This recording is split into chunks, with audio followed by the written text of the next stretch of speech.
செங்கண் பார்வையாளர்கள் அனைவருக்கும் வணக்கம். இன்று ஒரு புதிய தலைப்புடன் உங்களை சந்திக்கிறேன். இக்காணொலியில் 2026 தேர்தல் என்னவாகும் நாம் தமிழர் கட்சி என்பதை பற்றியது. உண்மையிலேயே ஈழத் தமிழர்களின் இரத்த சகதியில் தோன்றியதுதான் நாம் தமிழர் இயக்கம். அதனுடைய தலைமை ஒருங்கிணைப்பாளராக சீமான் இருந்தார். அவர் நல்ல நினைவாற்றல் உள்ளவர். பல நூல்களை படிக்கும் பழக்கம் அவருக்கு உண்டு. அவருடைய பேச்சில் ஒரு விதமான ஈர்ப்பு தென்படும். இதனால் மாணவர்கள், இளைஞர்கள், ஆன்றோர்கள் என பல ஆயிரம் பேர், பல லட்சம் பேர் என்று கூட சொல்லலாம். இதன் விளைவாக 2021 தேர்தலில், சட்டமன்ற தேர்தலில் 7 விழுக்காடு வாக்குகளை பெற்றார். பாராளுமன்ற தேர்தலில் 8.2 வாக்குகளை பெற்றார். கட்சி நகர்ந்து கொண்டே இருந்தது. செல்வாக்கு அதிகமாக ஆகிக்கொண்டே இருந்தது. இருப்பினும் ஒரு காலகட்டத்தில் அவருடைய போக்கினால், அவருடைய செயலினால் இன்று கட்சி சரிவு நிலையை நோக்கி போய்கொண்டு இருக்கிறது. இதே 7 அல்லது 8.2 விழுக்காடை இந்த தேர்தலில் அவர் பெறுவாரா என்பது சந்தேகம்தான். அதற்கு பல காரணங்கள் இருக்கின்றன. அவைகளை பற்றி ஒன்றன் பின் ஒன்றாக இப்பொழுது இங்கு பார்ப்போம். இந்திய அரசாங்கம் விடுதலை இயக்க தடைச்சட்டம் கொண்டு வந்துள்ளது. அதை நீக்குவதற்கு சீமான் ஆவண செய்திருந்தால் அவருடைய ஓட்டு சதவிகிதம் இன்னும் அதிகமாக இருக்கும். ஆனால் அதை நீக்குவதற்கு உடைய வேலைகளை அவர் செய்யவில்லை. இதனால் அவரது ஓட்டு சதவீதம் 0.25 விழுக்காடு குறையும். தான் பெற்ற 8.25 0.25 சதவீதம் குறையும். 85 விழுக்காடு தமிழர்கள் இருக்கிறார்கள். முக்கிய குடிகள் என்று பார்க்கும்போது 18 குடிகள். இந்த 18 குடிகளையும் சார்ந்து அவருடைய ஆதரவை பெற்று தமிழர் தேசியம் பேசியிருந்தால் இவரது செல்வாக்கு அதிகரித்திருக்கும். ஆனால் இவர் பேசியது தமிழ் தேசியம், அதாவது தமிழை கற்ற தெலுங்கர்கள், கன்னடர்கள், மலையாளிகள் மற்றும் வடவர்களை வைத்து அரசியல் கட்சி இவர் நடத்துகிறார். இதனால் இவருடைய செல்வாக்கு மேலும் 0.5 விழுக்காடு குறையும். ஆண் பெண் 117 பேர் என்கிறார் வேட்பாளர்கள். இந்த 117 பெண்களும் களத்தில் இறங்கி பணி செய்திருந்தால் பாராட்ட வேண்டிய விஷயம்தான். ஆனால் அந்த 117 தொகுதிகளில் ஆண்கள் வேலை செய்திருந்தால் இந்த தேர்தலில் அந்த ஆண்கள் என்ன செய்வார்கள்? அவர்களுக்கு எதிராகவே செயல்படுவார்கள். இதன் மூலம் இவருக்கு 1 விழுக்காடு குறையும். வேட்பாளர்கள் 90 பேர் களப்பணியில் இல்லாதவர்கள். சீமானை தாஜா செய்து தேர்தல் காலத்தில் அவரை நெருங்கி இந்த வேட்பாளர் உரிமையை பெற்றிருக்கிறார்கள். அதற்காகவே, கட்சிக்காகவே தீக்குளித்த விக்னேஷ் போன்ற தியாகிகள் இருக்கிறார்கள். அவரை போன்ற இன்னும் பல இளைஞர்கள் இருக்கிறார்கள். அவர்கள் மனதில் இது ஒரு வெறுப்புத்தன்மையை ஊட்டியுள்ளது. அவர்கள் கேட்கும் கேள்வி, நாங்கள் போஸ்டர் ஓட்டுவதற்கும் கொடி பிடிப்பதற்கும் கூப்பாடு போடுவதற்கும் தானா எங்களுக்கு அர்த்தம்? நாங்கள் ஏழைகள், அதற்காக எங்களுக்கு ஓட்டு கொடுக்கவில்லை, வேட்பாளர்கள் ஆக்கவில்லை என்று மனம் கொந்தளித்து இருக்கிறார்கள். இதன் வழியாக கிட்டத்தட்ட 1 விழுக்காடு அவருக்கு வாங்கிய ஓட்டில் குறையும். மற்ற கட்சிகள்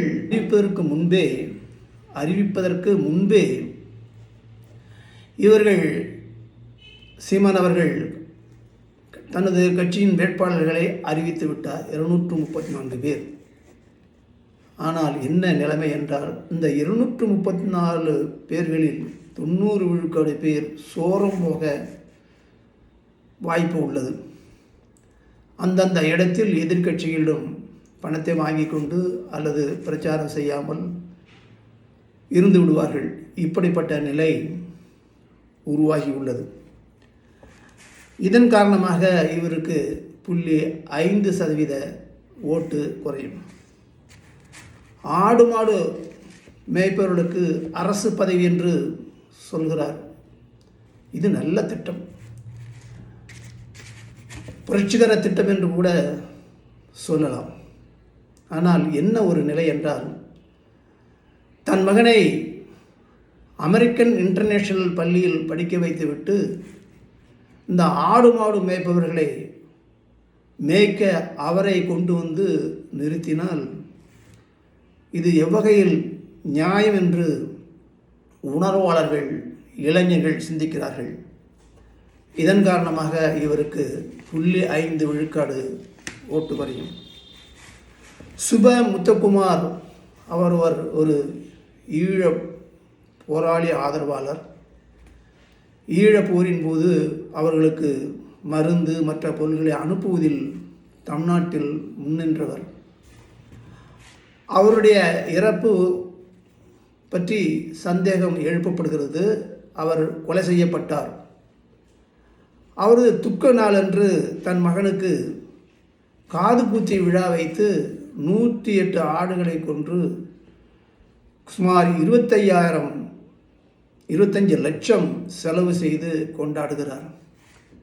இது இந்திய தமிழர்கள், இலங்கை தமிழர்கள் மத்தியில் ஒரு மன கஷ்டத்தை ஏற்படுத்தியுள்ளது. இதன் மூலமாக இவருக்கு 0.25 விழுக்காடு ஓட்டு குறைய வாய்ப்புள்ளது.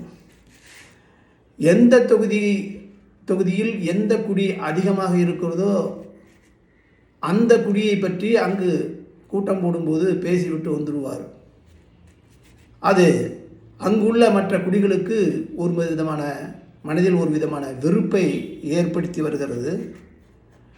இதன் காரணமாக இவர் 0.25 விழுக்காடு ஓட்டை இழப்பார்.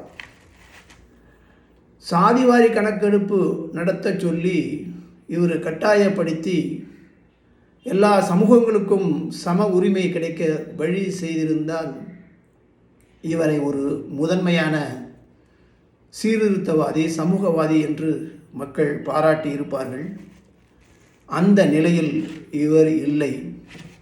போகும்போது ஒன்று பேசிவிட்டு எல்லாருக்கும் சம உரிமை, எல்லாத்திலையும் உரிமை உண்டு என்று சொல்லிவிட்டு இவர் ஒதுங்கிக் கொள்கிறார்.